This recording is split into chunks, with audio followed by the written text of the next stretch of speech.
Hi, it's Nicole here from the Little Craft House. Today we're going to talk about the top 5 items that you need to get started on your polymer clay journey. Number 1, the most important thing of course is clay. So I like to recommend these sort of sampler packs. So we sell these in our store for around the $20 mark. They're fantastic value.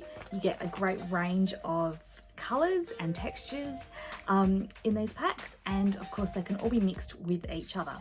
Now, if you didn't want to start off with such a large investment, you can just go for the individual blocks. That of course is fine. Just make sure that you're choosing a good quality clay. So there are quite a lot of choices in clay out there. There's lots of different names, different brands within names, and it all just becomes a little bit confusing when you don't know where to start. So I'll try and make it a bit simpler for you. If you're making jewellery, the two that I recommend are Sculpey Primo and Sculpey Souffle. Now, just to confuse matters even more, Sculpey is going through a rebranding at the moment. It's taking a while, they've been going through it for a while now, so packaging can look a little bit different, but just looks for the names either Primo or Souffle. Now, all the other ones are still really good, they have their place, but for beginners and for jewellery, I do recommend these two here. Number 2, I recommend a basic tool set. The number 1 item to have in your tool set is an acrylic roller. Being shiny, it's super easy to clean. It also gives a nice smooth finish to your clay when you roll it out. As well as the roller, I always like to recommend getting a blade. So whether it be a little scalpel blade like this one, or a longer tissue blade, this one here I've got with handles, and this one is also a flexi blade, which comes in super handy at times as well. I also like to have a pokey tool on hand. Now you could use a kitchen skewer, but an item that's got a pointy or ball end on it will come in really handy, especially for making earrings or beads for poking those holes. You can also use it for adding texture to your clay to give some interesting features. And lastly, in my toolkit, I recommend having a ruler.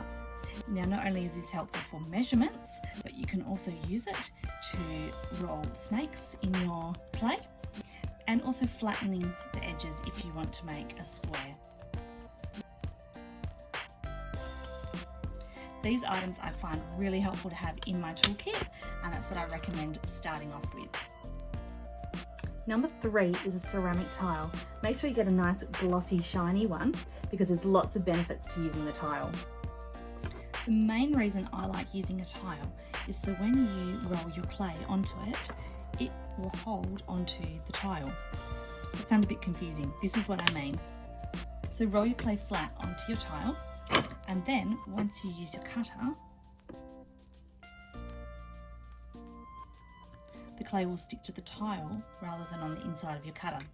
This will make it easier for forming those pieces. Then I just simply use my blade to lift off.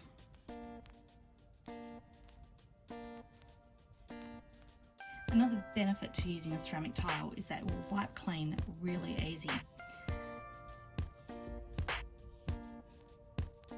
You can also bake directly with your tile, so you can pick the whole thing up and pop it in the oven. This comes in really handy if you've got shapes that have delicate parts to them. That way you don't have to scrape them off the tile, you just place the whole thing in and bake it like that.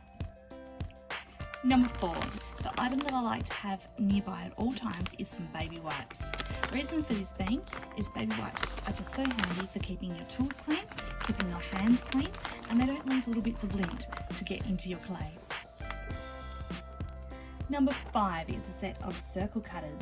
Now you totally don't need these to get yourself started in working with clay, but if you are going to invest in some cutters, then circles are the best ones in my opinion.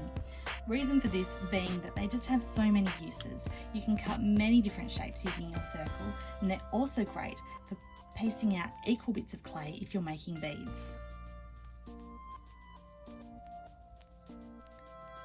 So these have been my top 5 suggestions for getting you started on your polymer clay journey.